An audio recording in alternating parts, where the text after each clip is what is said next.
I woke up freezing. Not the kind of cold that makes you shiver under a blanket. Not even the biting sting of winter air on your face. This was a deep, marrow-chilling cold. The kind that seeps into your bones and nestles there like it belongs.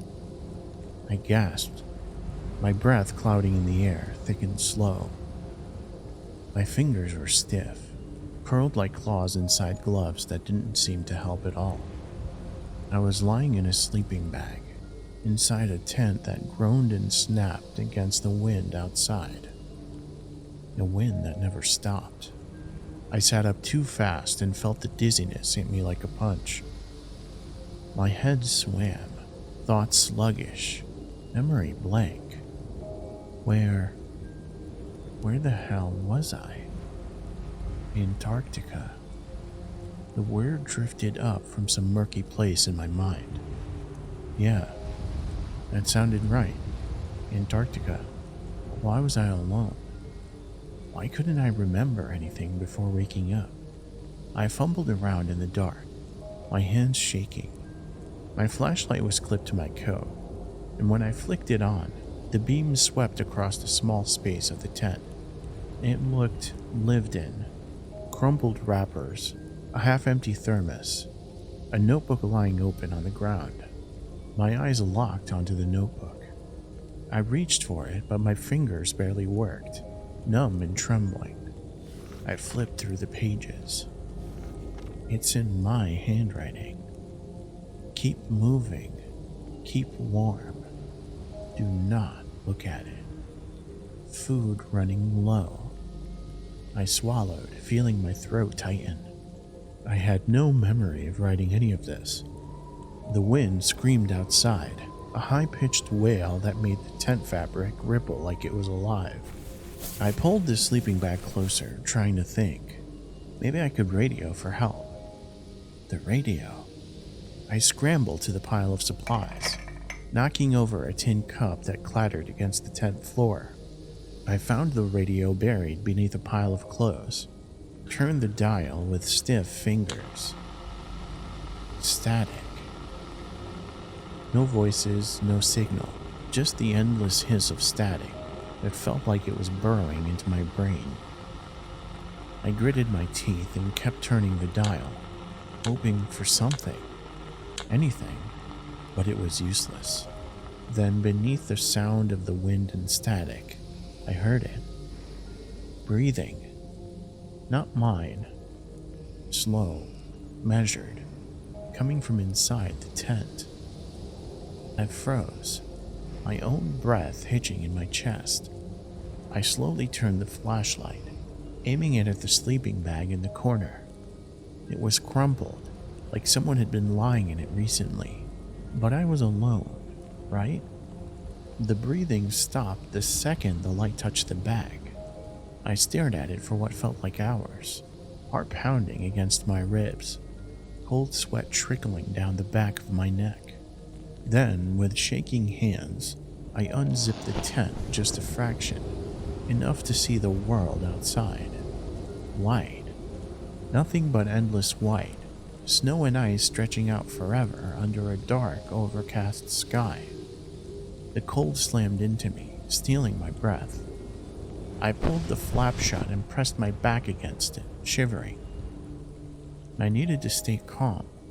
I needed to figure out what the hell was happening. But when I turned back to the tent, my flashlight landed on the notebook again. There was something new written on the page. Don't look at it. The ink was still wet. I didn't sleep. I don't know if it was the cold seeping into my bones or the words staring up at me from the notebook. Don't look at it.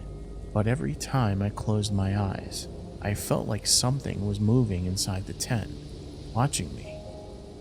The wind outside screamed against the fabric, rattling it like it was trying to force its way in. I huddled deeper into my sleeping bag, flashlight clutched tight in my hands, beam trembling as I swept it across the tent's interior. Nothing. Just the same crumpled wrappers, same scattered gear, the same sleeping bag in the corner that hadn't been there before. I wasn't alone. I knew that now. I kept telling myself to stay calm, think logically. There had to be an explanation for everything. The missing memories, the shifting objects, and the footprints I found inside the tent when I first woke up. I had to stay focused or I'd freeze to death before I figured out what was happening. Survival first. I forced my numb fingers to dig through my supplies.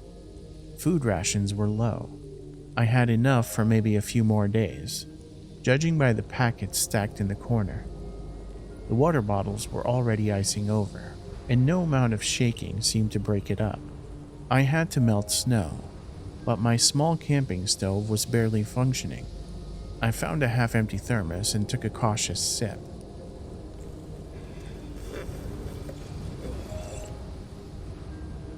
Cold, but drinkable. And then I saw it. The flap of the tent. It was open. Just an inch. I knew I had zipped it shut before trying to sleep. My breath caught in my throat, and I moved as slowly as I could toward it. The flashlight beam wavered against the dark gap, revealing swirling snow outside. The cold poured in, biting at my exposed skin. I reached out and pulled the zipper closed. It felt wrong, like something had been standing just outside, watching. I squeezed my eyes shut and pressed my forehead against the freezing fabric, listening. Just the wind. Just the endless howling wind. But then, a crunch. Not from inside the tent, from right outside. Footsteps. I jerked back, scrambling for the radio, fingers fumbling on the dial. Static roared through the tiny speaker. "Come on, come on," I whispered, teeth clattering. Then through the static, a voice. "Hello?" My heart nearly leapt out of my chest. I pressed the button, my voice barely a whisper. "Hello? Please, I'm stranded. Can you hear me?" The radio crackled. Who's this?" I swallowed hard, glancing toward the tent flap again. I don't know. I don't remember how I got here. Please, can you help me?" Silence. Then faintly, "Don't look at it." I dropped the radio like it burned me, heart pounding in my ears. The voice had been mine. Exactly mine. I backed away, breathing ragged, flashlight beam shaking across the tent. My eyes landed on my notebook again, and my stomach dropped. More words had appeared. Stop trying to leave. Don't look at it. I slapped the notebook shut and shoved it under my sleeping bag, my entire body trembling. I needed to get out of here. I needed to find someone. Anyone. I forced myself to unzip the tent and step outside. The cold hit me instantly, wrapping around me like a frozen fist, and I stumbled forward into the blinding white. I should have seen some sign of disturbance in the snow from immediately outside the tent, from whoever was outside before. But the snow was untouched, smooth as glass. And then I noticed something worse. Footprints leading away from the tent. My footprints. But there were none leading back. I stood there, staring down at the tracks disappearing into the white void. I took a shaky step forward, and suddenly the wind shifted. A whisper, soft, behind me. I spun around. There was a shape inside the tent. I staggered back, my heart hammering so hard I thought it would collapse. The fabric of the tent bulged slightly, as if something was pressing against it from the inside. I was outside, so what the hell was inside? I backed away, nearly slipping on the ice, forcing my legs to move despite the overwhelming urge to freeze in place. My breath fogged in front of me, coming in short gasps, and suddenly, without warning, the wind stopped. The silence was worse. I could hear the crunch of my boots in the snow, hear the wet hitch of my own breath, and beneath it all, the faintest sound, a zipper slowly opening. I ran. I don't remember how far I ran, but the cold cut through me like knives, burning my lungs with every ragged breath. My legs ached and my vision blurred, but I didn't stop. I couldn't, not with the sound of the tent zipper echoing in my ears, slow and deliberate. The wind roared back to life, blinding flurries of snow whipping against my face. My goggles were coated in frost, but I didn't dare stop to wipe them. I pushed forward, stumbling across the ice, following my own footprints. Those same footprints that had led away from the tent when I woke up. A deep part of me screamed to turn around, to face whatever was inside, but I knew better. I wasn't ready. I'd never be ready. When my legs finally gave out, I collapsed into the snow, chest heaving. My fingers were stiff, useless. I fumbled for my radio, pressing the button with numb hands. "Anyone, please. I'm stranded. Something's wrong. Please respond." Static. Right as I was about to give up, You're not supposed to be outside. my own voice again. I dropped the radio and scrambled to my feet, pulse thundering in my ears. My flashlight flickered in my shaking grip, and when I pointed it at the snow ahead, I saw it. Footsteps, fresh ones, leading right toward me. I staggered back, eyes darting around the endless white void. No sign of movement. No sign of whatever was out here with me. My teeth chattered so violently I thought they'd break. My fingers throbbed with the telltale sting of frostbite. I had to get back to the tent, no matter how much it terrified me. I forced myself to turn around. The tent was closer than I expected, much closer. I swore it had been farther when I ran. The flap hung open, a dark maw in the endless whiteness, fabric swaying gently in the wind. The inside was pitch black, and my flashlight barely pierced the darkness beyond the entrance. I swallowed hard, stepping toward it, each footstep crunching in the snow. When I reached the opening, I took a deep breath and ducked inside. Warm. It was warmer than before. The sleeping bags were still in the corner, the mess of supplies scattered across the floor. Everything looked exactly the same, except for one thing, the notebook. It was open again, a new message scrawled across the page. You can't hide from yourself. I clamped my frozen hand over my mouth to keep from screaming. My eyes darted around the tent, flashlight trembling as I scanned every corner. Nothing. I slowly backed toward my sleeping bag, collapsing into it, trying to keep my breath steady. My hands were shaking violently as I hugged my knees to my chest. I need to get control of myself. I needed to think. I checked my gear again, desperate for anything useful. That's when I found it, buried beneath a pile of clothing. A camera. A small handheld recorder, its surface icy to the touch. My heart leapt. If I was losing my mind, this could prove it. Or maybe it would catch something else. I set it up carefully on a small crate, aiming it at the tent entrance. Then I pressed record. Just going to leave this running, I whispered, voice shaky. I turned off my flashlight and sat in the dark, waiting. The wind outside continued to howl, and my breath was loud in the silence. Minutes passed, maybe hours. My eyelids grew heavy, exhaustion clawing at me. I didn't want to sleep, but the cold had drained everything from me. Eventually, I drifted off. I woke up shivering. I fumbled for my flashlight and flicked it on, pulse racing. The camera was still there, red light blinking softly in the dark. I reached for it, rewinding the footage with trembling fingers. My breath caught in my throat as I watched. At first, it was just me, sitting still, breathing heavily in the dark. Minutes passed. Nothing happened. Then, the tent flap moved.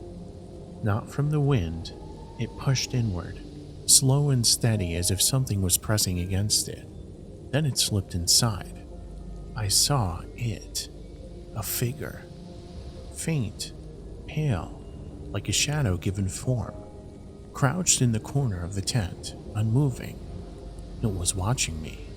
It sat there for hours.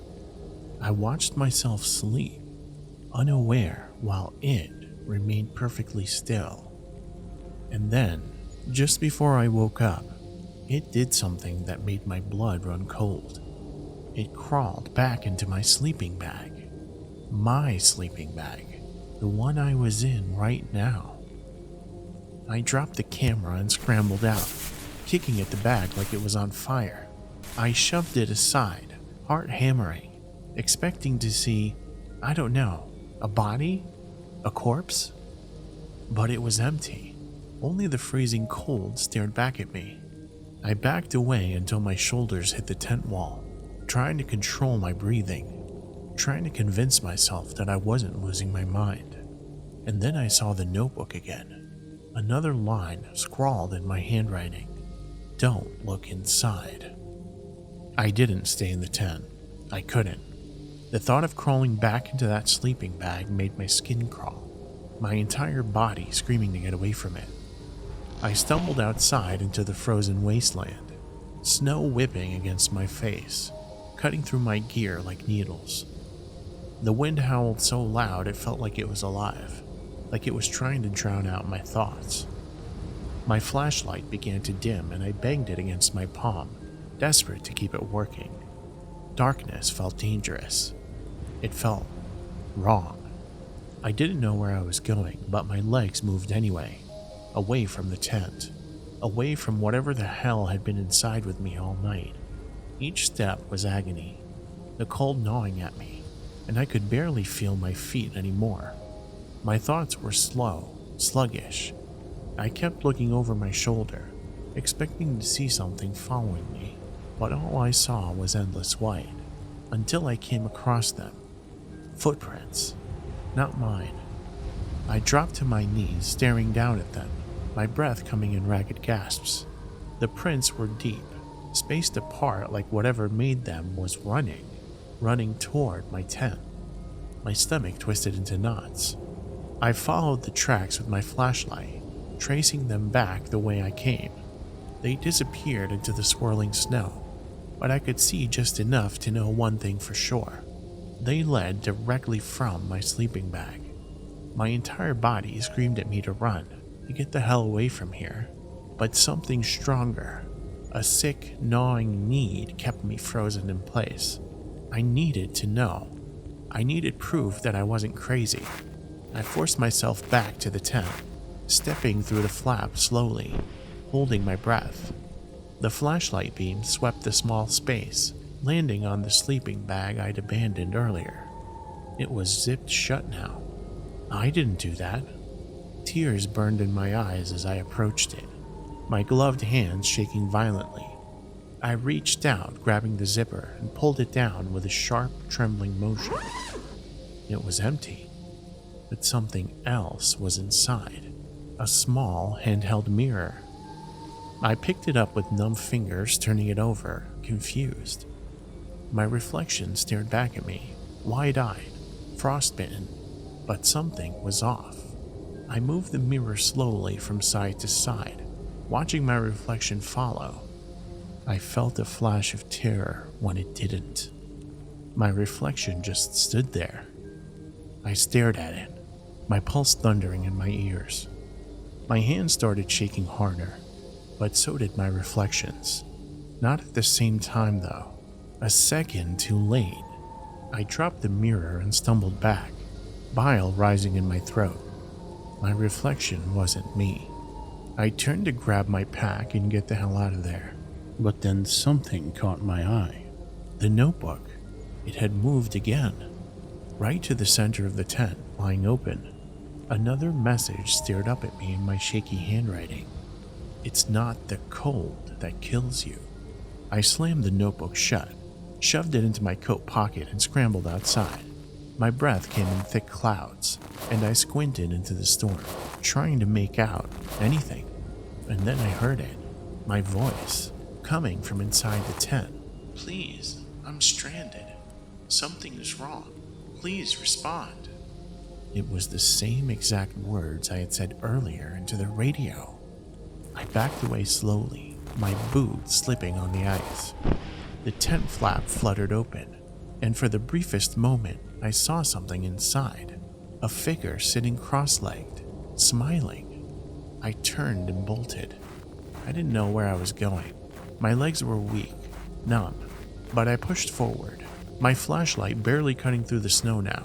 I kept hearing it behind me, that whispering voice, my voice. "You can't run forever. You're going to freeze out here. Just come back inside." I squeezed my eyes shut and kept moving, but something felt wrong. I could feel the weight of my body shifting strangely. I looked down and saw it, the snow beneath me. It wasn't snow anymore. It was smooth, metal. I staggered to a stop, staring down at the perfectly flat surface under my feet. I bent down, scraping away the thin layer of frost, and my stomach dropped. There were words engraved beneath the ice. Observation Chamber 7. I stumbled back, my vision swimming, and the wind suddenly stopped. Everything went silent, and then the sky flickered. The swirling snow, the endless white landscape, it all glitched for a second. A flash of something darker. I heard a deep hum beneath my feet, vibrating up through my bones. The truth hit me like a freight train. None of this is real. My legs gave out and I collapsed onto the icy metal ground. I stared around me, the illusion of Antarctica trembling, glitching at the edges. And somewhere in the distance, beyond the artificial sky, I heard a door unlock. I didn't move. I couldn't. The cold that had been gnawing at me this whole time suddenly felt different, less like something natural and more like an illusion, a trick my body had been forced to believe. The words Observation Chamber 7 gleamed beneath the thin layer of frost, a metallic surface stretching far beyond the reach of my flickering flashlight. I pressed my trembling hand against it, expecting the bone-chilling cold of the Antarctic ice. Instead, warmth. Something deep inside me broke. None of this was real. The howling wind, the endless snow, the brutal cold. It was all a lie. "You're not supposed to be here." The voice wasn't in my head anymore. It came from behind me. I spun around too fast, nearly losing my footing. The tent stood there, impossibly close, the entrance flapping lazily as if inviting me back inside. And standing just outside of it was me. I stared at my own reflection, standing there in the snow, watching me with a calm, almost pitying expression. Same frostbitten cheeks, same cracked lips, same haunted eyes. But it wasn't shivering, it wasn't afraid. And then it smiled. Not a human smile. It was unnaturally wide. Too wrong. I staggered back, shaking my head, trying to deny what I was seeing. No, you're not real." "Aren't I?" it asked, tilting its head. Its voice was perfect. My voice, but it didn't match the way its lips moved. The wind picked up again, but it didn't touch it. The snow swirled around me, biting at my skin, but the figure in front of me just stood there, untouched, like it didn't belong in this place at all. I fumbled with my radio, pressing the button, whispering hoarsely, "Someone, anyone, help me, please." A crackle of static. Then my own voice hissed back at me, "Help me, please." My legs locked up, my lungs burned with every shallow breath. I was trapped. The figure, myself, took a step forward, bare boots pressing into the snow without making a sound. "It's okay," it said, reaching out a gloved hand. "You're just tired." I couldn't move. My limbs felt heavy, the warmth beneath the ice now radiating up through my feet, filling me with an overwhelming drowsiness. It wasn't just the cold anymore. It was something deeper. I took a shaky step back. "Stay away from me." "There's nowhere to go." I turned and ran. I didn't know where I was going anymore. The snow was thinning, revealing more of that cold metal surface beneath my feet. The artificial sky above flickered again, cracks of harsh fluorescent light seeping through. It was all unraveling. Then I saw it. A door. A massive steel hatch half buried in the snow, blinking red lights flashing beside it. My body screamed in protest, but I forced myself forward, slamming my frozen hands against the surface. "Open, damn it! Open!" A soft hiss. The door slid open, and warm, sterile air blasted against my frozen face. For a moment, I thought I had made it, that it was over. Then I looked inside. The corridor stretched far beyond what I could see, fluorescent lights humming overhead, casting long, unnatural shadows, and lining the walls. More tents. Rows and rows of them, identical to mine.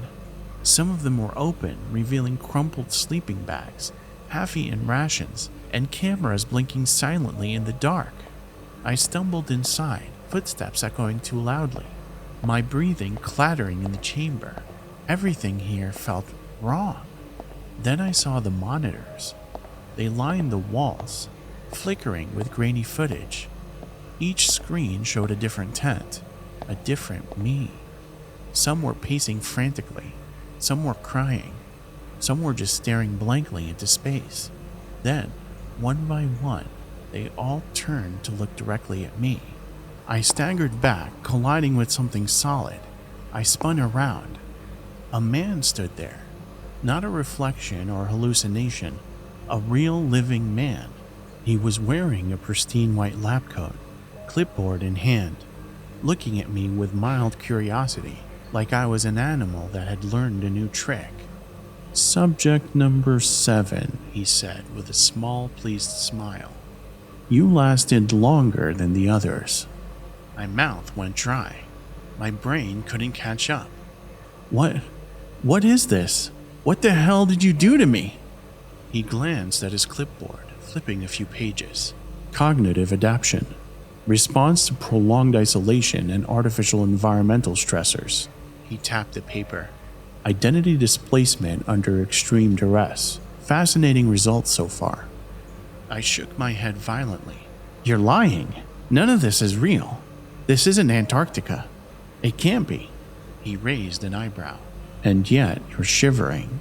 I looked down at my hands, still trembling, still covered in frost. My skin burned, cracked. But was I even cold? Was I really here? Behind him, the monitors shifted. The versions of me inside the tents, all of them, started whispering in unison. "Don't look at it." My stomach twisted.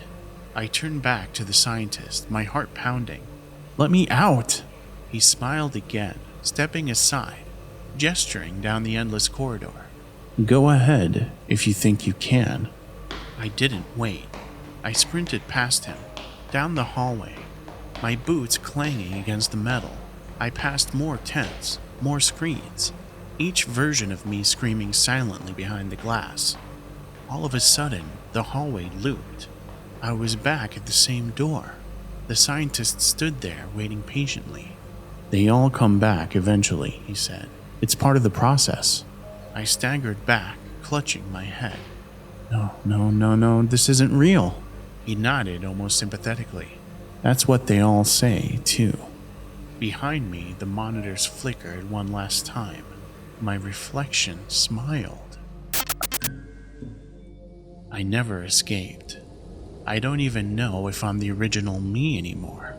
Every time I wake up, I'm back in the tent, back in the cold. I see new things scrawled in the notebook, things I don't remember writing.